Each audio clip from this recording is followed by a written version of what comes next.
homenagem eu quero prestar a um grande amigo que eu tanto quero, Senhor de Teixeira e Dona Miriam. Um casal feliz que eu considero. Dos seus 4 filhos também vou falar, de maneira alguma não posso esquecer. São grandes amigos que me consideram, esta homenagem quero agradecer.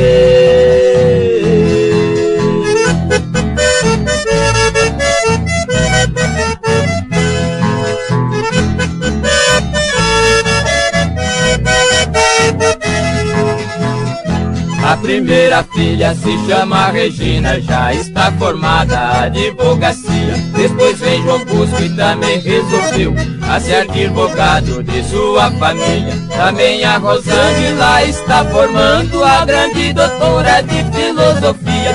E a Raquelzinha está preparando para o império da grande família.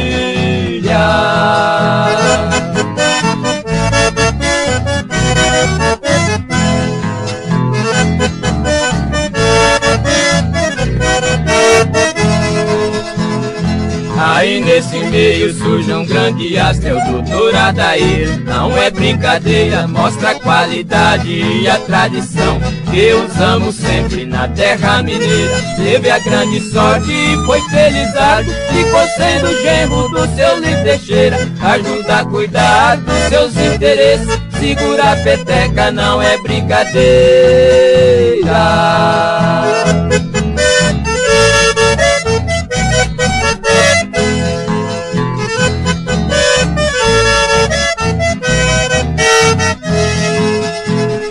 Senhor Lito Teixeira foi um homem pobre que lutou na vida e conseguiu vencer, derrubando matas, abrindo o sertão, madrugando sempre sem nada temer.